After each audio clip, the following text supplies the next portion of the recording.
When I first moved into that apartment, I didn't think much of Carl. He was my Craigslist roommate, quiet, paid rent on time, and rarely made conversation. Honestly, I thought I got lucky. He was the kind of roommate who disappeared into his room, kept to himself, and never brought guests over. I work nights, so I was mostly sleeping during the day and gone by the time Carl was up. Things were fine for the first few months, but then I started hearing things, low noises, soft movements in my room while I was getting ready for bed. I live on the second floor, so I ruled out animals or neighbours. At first, I blamed exhaustion. Working night shifts does things to your brain. One night though, I got home around 2:45 a.m. and was brushing my teeth when I heard something shift in my bedroom. A slow, dragging sound, like someone adjusting their weight on a mattress. But I hadn't laid down yet. I stepped into my room. It was quiet again. I scanned everything, the closet, the window, under the desk. Nothing. Then I looked at the bed. The bed skirt hung low, almost to the ground. I don't know why I knelt down. Maybe I was daring myself. But I lifted the fabric and looked underneath. Carl was staring back at me. He was lying completely flat, arms to his sides, like he was dead or asleep. But his eyes were open, wide open, and he didn't even flinch when I saw him. I jumped back, hit my nightstand, nearly fell over. I shouted his name, but he didn't respond. Then, after a long pause, he said softly, "Sorry, I couldn't sleep. I just wanted to feel close to someone." I didn't say anything. I just walked backward out of the room. He crawled out slowly, still looking calm, not embarrassed, not panicked, just neutral. Like this wasn't a big deal. He told me he'd been doing it for a while, maybe once or twice a week, only when he felt lonely. He said he never watched me sleep, just liked the feeling of being nearby. He actually seemed surprised that I was upset. I didn't sleep that night. I stayed in the living room with the lights on. In the morning, I packed some clothes and left. Didn't tell him, just left.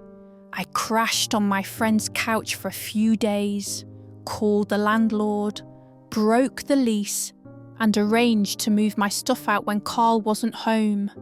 To this day, I don't know how many times he'd been under that bed while I was asleep, or if he'd ever gotten closer than just lying there. But here's the part that haunts me. There were nights I woke up feeling like someone was in the room, just for a second, like a presence or a sound I couldn't explain. Now I wonder if I woke up because he moved, and if he froze, hoping I wouldn't notice. I haven't had a roommate since. Greg was the kind of roommate people said you'd be lucky to have.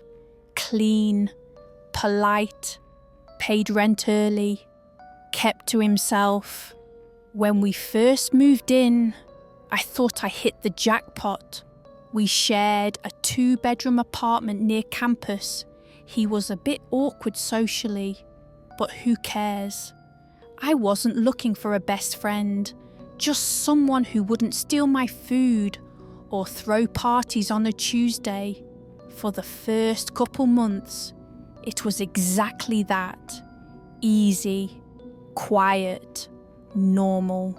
Then little things started happening. Lights would be on in rooms no one had used. Kitchen drawers half open. My keys moved an inch or two on the counter. I'd come home and swear the apartment felt different, like the air had shifted somehow. I blamed stress or bad sleep. College can do that to you. But then there was Greg. He had this habit of waking up in the middle of the night and just walking around, sometimes barefoot, sometimes mumbling to himself. Once, I got up to use the bathroom at 3 a.m. and saw him standing in the hallway, completely still, eyes wide open. I said his name. He didn't answer, just slowly turned and walked back into his room. He always brushed it off the next day. Sleepwalking, he'd say. I don't remember anything until one night I woke up to the sound of something scraping the floor. I stepped out of my room and found Greg kneeling in the living room, carving something into the hardwood with a piece of metal. It looked like a circle with lines and symbols, like a weird ritual. I asked him what he was doing. He looked up at me, dead serious, and said, "They told me to finish it." I didn't sleep that night. I left early the next morning for class and didn't come back until dark. When I did, he was gone. All of his stuff, bed, clothes, even the shower curtain, was gone. His door was open, empty. No note, no explanation, just gone.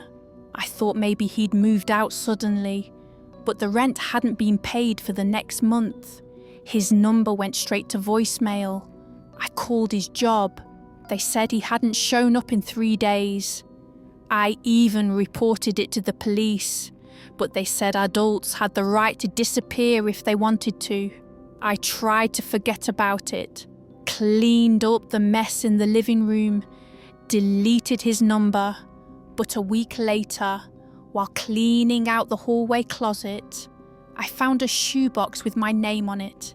Inside were 5 photos of me, sleeping, all taken from inside my room, different nights, different angles. One had me lying on my back with my mouth slightly open. Another showed my alarm clock in the frame, 3:11 a.m. In every photo, I looked completely unaware, peaceful. There was one more thing in the box, a piece of wood, hand sharpened to a point, with a single word written on it in black ink: soon. I moved out 2 days later. I didn't wait for the lease to end. I didn't even take all my stuff. I just couldn't sleep there anymore. Not with the closet right outside my room, not knowing what else he left behind. Greg was never found.